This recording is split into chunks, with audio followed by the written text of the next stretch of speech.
Hello friends, welcome. Last video में मैंने आपको दो प्रॉब्लम्स दी थी सॉल्व करने को। आई होप आपने वो ट्राई की होंगी। वो अच्छी प्रॉब्लम्स थी। उन प्रॉब्लम्स को सॉल्व अगर आपने कर लिया तो आपके पुराने कंसेप्ट बहुत ही ज़्यादा अच्छे से क्लियर है और आपके अंदर थोड़ी प्रोग्रामिंग सेंस आ चुकी है। अगर आप नहीं कर पाए तो कोई बात नहीं, इस वीडियो को देखने के बाद आपके अंदर प्रोग्रामिंग सेंस डेवलप होनी स्टार्ट हो जाएगी।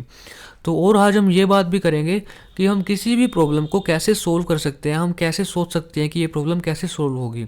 सबसे पहली टिप कि जब भी आप प्रॉब्लम सोल्व करने लगें तो आप डायरेक्ट अपनी आईडीई में सोल्व करने की कोशिश मत करें, क्योंकि आईडीई पे आपका इतना दिमाग नहीं चलेगा। आप सबसे पहले कोई भी प्रॉब्लम हो आप उसको पेपर पेन पे सोल्व करने की कोशिश कीजिए, उसकी एल्गोरिथम बनाइए, सीडो कोड लिखिए और सोचिए कैसे सोल्व होगी। ओके। और उसके बाद हम आज देखेंगे वीडियो में कि हम कैसे किसी भी प्रॉब्लम को सोल्व कर सकते हैं। तो सबसे पहली जो प्रॉब्लम थी उसमें आपको क्या करना था, सम ऑफ डिजिट करवानी थी। आपको एक यूज़र से नंबर एंटर करवाना था, कितना भी डिजिट का नंबर हो सकता था, जैसे कि 1 2 3। तो आपको क्या करना था, इन तीनों का सम करना था, 1 + 2 + 3। ठीक है। अगर यूज़र कोई बड़ा नंबर एंटर करता, मान लो 1 2 3 4, तो आपको क्या करना था, इन चारों का सम करवाना था, 1 + 2 + 3 + 4। तो ये करना था इस प्रॉब्लम में। ठीक है। तो आज हम देखेंगे कि हम किसी भी प्रॉब्लम को कैसे सोच सकते हैं कि सोल्व हो। ओके। तो सबसे पहले तो आप ट्राई कीजिए पेपर पेन पे कि इस प्रॉब्लम को सोल्व करने के लिए क्या क्या हो सकता है, क्या क्या इनपुट हो सकती हैं। ठीक है। तो आप सोच रहे होंगे कि क्या इनपुट हो सकती है कि मैं इन इन जो नंबर है डिजिट 10 का सम कर सकूं। ठीक है। तो इनपुट क्या हो सकती है कि डिजिट खुद इनपुट हो सकती है। ठीक है। और डिजिट डिजिट हमें कैसे पता लगेगी, डिजिट हमें कैसे पता लगेगी यूज़र ने ये डिजिट एंटर किया है। तो उसके लिए हम उसकी पोजीशन यूज़ कर सकते हैं। ओके। तो अगर आपको कोई प्रॉब्लम मुश्किल लगे तो आप क्या कर सकते हैं, उस प्रॉब्लम को थोड़ा सिंपल कर सकते हैं और उसको सोल्व करके देख सकते हैं। उसके बाद उसमें थोड़ी इम्प्रोवाइजेशन करके अपनी रियल प्रॉब्लम सोल्व कर सकते हैं। जैसे कि मैं आपको बताता हूँ क्या कहना चाह रहा हूँ मैं। जैसे कि इस प्रॉब्लम में था कि आपको नहीं पता कि यूज़र ने कितने नंबर एंटर किए। ठीक है। आपको नहीं पता। आप कोई ऐसी प्रॉब्लम पहले सोल्व करने की कोशिश करो जिसमें आपको पता है कि यूज़र ने इतने नंबर एंटर किए। फॉर एग्जांपल मैं एक प्रोग्राम बनाता हूँ एक्स, मैं इनपुट करवा लेता हूँ एंटर 3 डिजिट नंबर। ठीक है। अब आपको पता है कि यूज़र जो है वो 3 डिजिट नंबर एंटर करेगा और आपको उन 3 डिजिट का सम करवाना है। ओके। तो मान लो यूज़र ने कोई भी 3 डिजिट नंबर एंटर की, इनपुट की। ठीक है। तो जो पहली डिजिट होगी उसकी पोजीशन क्या होगी, 0। और दूसरी डिजिट की पोजीशन क्या होगी, 1। तीसरी डिजिट की पोजीशन क्या होगी, 2। तो आप जो तीनों पोजीशन पे डिजिट है, पोजीशन से आप डिजिट सेलेक्ट कीजिए और फिर डिजिट को प्लस कर दीजिए। बहुत ही सिंपल प्रोग्राम था। जैसे कि अब मेरे को क्या करवाना है, प्रिंट करवाना है। ठीक है। तो मैं क्या करूँगा, प्रिंट। ठीक है।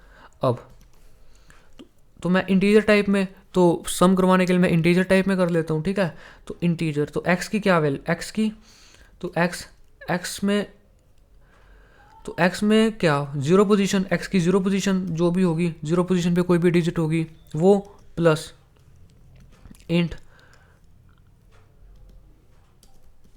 एक्स में 1 पोजीशन पे कुछ भी होगा वो, प्लस एक्स में 2 पोजीशन पे जो भी होगा वो। तो ये तीनों को आप प्लस करवा दीजिए, आपका सम आ जाएगा। इसको रन करके देखते हैं हम। 1 2 3 6 आ गया। ओके। अब यहाँ पे कुछ लोग गलती क्या करते हैं, गलती ये करते हैं कि वो इंट नहीं लिखते यहाँ पे। ठीक है। अगर आप यहाँ पे इंटीजर नहीं बताओगे कि इंटीजर डाटा टाइप है, तो प्रिंट कमांड में हमारा जो एग्जीक्यूशन होगी, तो हमारा जो कंप्यूटर सोचेगा कि हमें स्ट्रिंग्स में कंकैटिनेट करवानी है, तो 1 2 3 हमें दे देगा प्रिंट करके, हमें प्लस करके नहीं देगा। तो इसलिए यहाँ पे इंटीजर लगाना ज़रूरी है।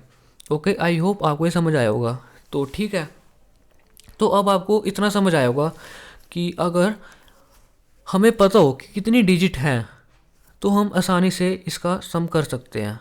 ठीक है। अब अब बात आती है कि हमें पता कैसे लगेगा कि कितनी डिजिट है। ठीक है, मान लो यूज़र ने एंड कुछ भी इनपुट करा लिया, मान लो मैं यहाँ से 3 हटा दूँ मैं यहाँ से, enter a number, simple enter number. Okay, अब आपको पता कैसे लगेगा कितनी डिजिट है। आपको अगर डिजिट पता लगी तो आपकी प्रॉब्लम सोल्व। ठीक है, तो उसके लिए तो मैं क्या कर सकता हूँ, अब ध्यान से सोचिए, हमने एक फंक्शन किया था जो हमारे लिए काउंट करता था कितने डिजिट है या कितने करैक्टर हैं, स्ट्रिंग में कितने करैक्टर हैं, वो था लैन फंक्शन। लैन फंक्शन से हम कैलकुलेट कर सकते हैं कि यूज़र ने कितने कितने करैक्टर की स्ट्रिंग है या कितने डिजिट का नंबर है, कुछ भी हम कैलकुलेट कर सकते हैं लैन फंक्शन यूज़ करके। तो हमारी जो आधी प्रॉब्लम है वो सोल्व करेगा लैन फंक्शन। तो अब हमारे पास क्या प्रॉब्लम थी, हमें डिजिट पता नहीं लग रहे थे कितनी डिजिट है। ठीक है, तो वो प्रॉब्लम हम सोल्व कर सकते हैं लैन फंक्शन से। तो हम लैन फंक्शन यूज़ करके पता लगा सकते हैं कि यूज़र ने कितने डिजिट एंटर किए। ठीक है, अगर हमें डिजिट पता लग गए तो हम उनकी पोजीशन पे जाके हम सम करवा सकते हैं।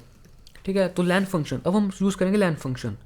मान लो अब यूज़र कोई नंबर एंटर करेगा, मैं क्या करूँगा, y नाम के किसी वेरिएबल में ये स्टोर करवा लूँगा कि कितने डिजिट एंटर किए उसने। ठीक है, y असाइन लैन x।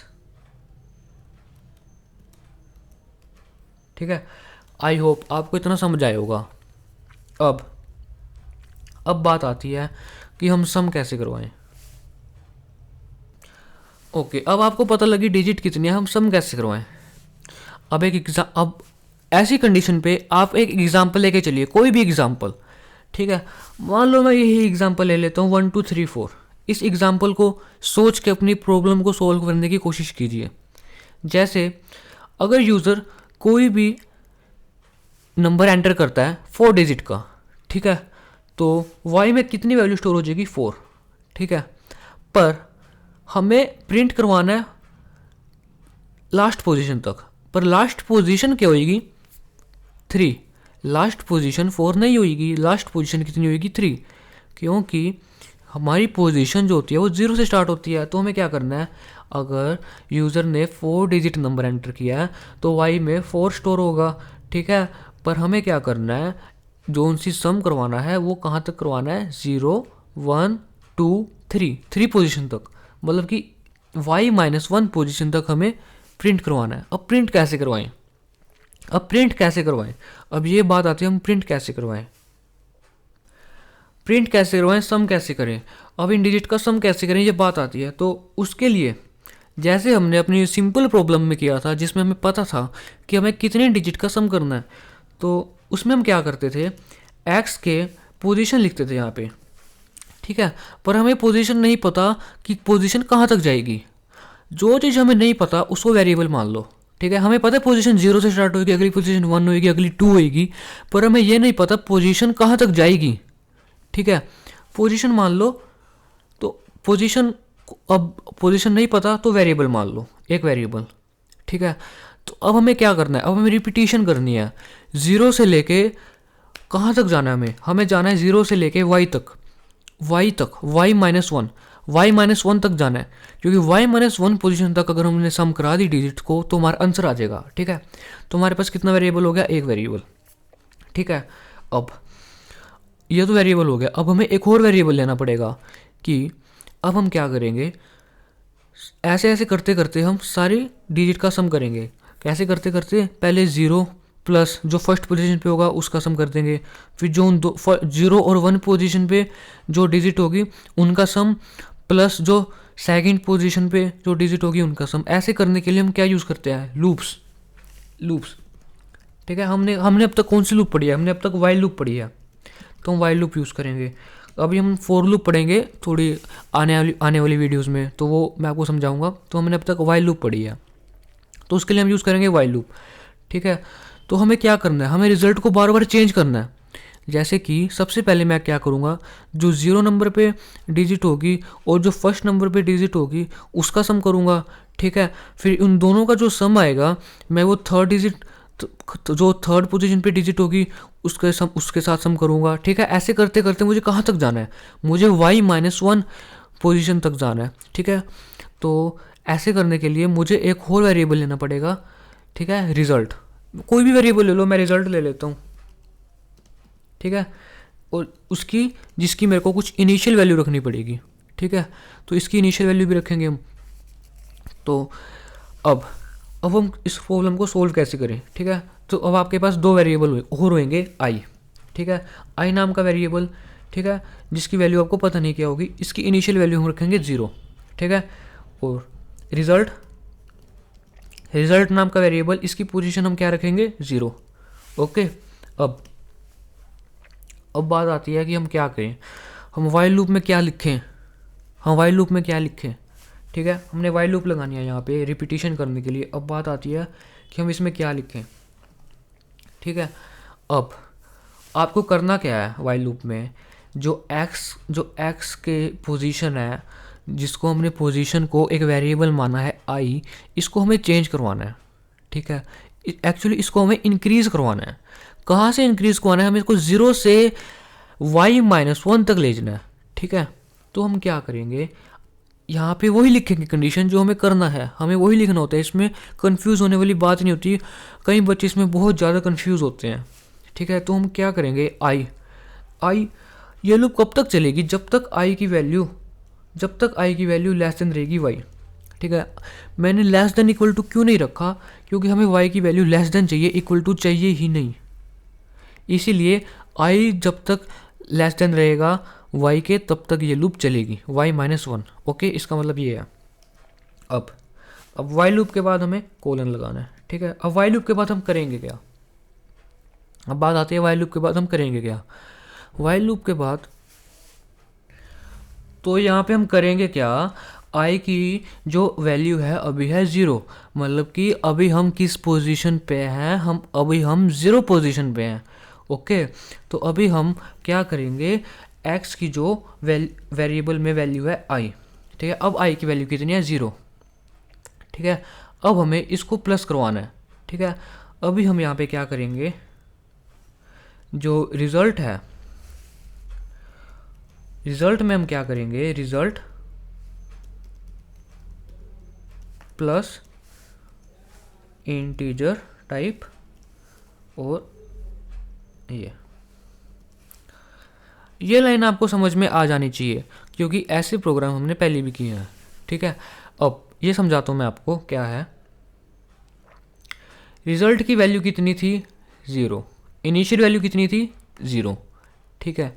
तो यहाँ पे क्या होगी, condition check, I should less than Y की वैल्यू क्या है, जितनी भी डिजिट का नंबर यूज़र ने एंटर किया होगा वो वैल्यू वाई में पड़ी है, स्टोर है, ओके। अब रिजल्ट की वैल्यू को हम क्या करेंगे, चेंज करेंगे। अब रिजल्ट की वैल्यू क्या होगी 0, यहाँ से क्या ली 0 प्लस एक्स की जो वैल्यू है आई की वैल्यू कितनी है 0। तो अब हमने क्या किया, हमारे पास जो फर्स्ट पोजीशन है वो आ गई, ठीक है। अब यहाँ पे रिजल्ट की वैल्यू क्या हो जाएगी, एक्स की वैल्यू एक्स और साथ में पोजीशन कितनी 0, ठीक है। अब रिजल्ट की वैल्यू चेंज होगी। अब हम क्या करेंगे, आई को एक इंक्रीमेंट कर देंगे आई में, ठीक है। तो हो गया हमारा काम। अब क्या होएगा, अब आई की वैल्यू कितनी हो जाएगी, आई की वैल्यू हो जाएगी 1, 0 + 1 1, आई की वैल्यू 1 हो जाएगी। तो ये लूप फिर से चलेगी, ठीक है। और रिजल्ट की वैल्यू यहाँ पे क्या थी, अब यहाँ पे रिजल्ट की वैल्यू थी एक्स और साथ में पोजीशन थी 0। अब रिजल्ट की वैल्यू क्या होगी, यहाँ से रिजल्ट की वैल्यू फिर से आ जाएगी एक्स की पोजीशन 0 प्लस एक्स की पोजीशन 1, ठीक है। अब रिजल्ट की वैल्यू यहाँ फिर से चेंज हो जाएगी। अब रिजल्ट की वैल्यू क्या हो जाएगी, एक्स की पोजीशन 0 प्लस एक्स की पोजीशन 1, ठीक है। तो इतना हो गया। तो आई में फिर से इंक्रीमेंट हो जाएगी और फिर से रिजल्ट की वैल्यू चेंज हो जाएगी। ऐसे करते करते रिजल्ट की वैल्यू चेंज होती रहेगी और हमारा डिजिट का सम होता जाएगा, ठीक है। अब लास्ट में प्रिंट करवाना है, हमें प्रिंट करवाना है रिजल्ट, ओके। आई होप आपको ये प्रोग्राम समझ आया होगा। अब इसको रन करके देखते हैं, ठीक है। एंटर नंबर, मैं एंटर नंबर करता हूँ 44210, ठीक है।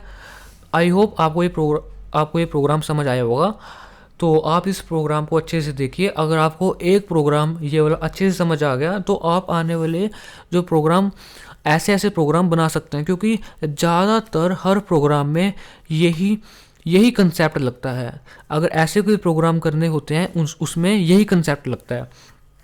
ठीक है, तो ये जो लाइन है ये बहुत इंपॉर्टेंट है, बच्चे ये नहीं लिख पाते कई बार। ठीक है, आई होप आपको ये समझ आया होगा। Thanks for watching this video. Next video में जो हमारा अगला प्रोग्राम था लिस्ट वाला वो करेंगे। ओके, तो अगर आपको ये वीडियो पसंद आई तो लाइक कीजिए, सब्सक्राइब कीजिए और शेयर कीजिए। Thank you.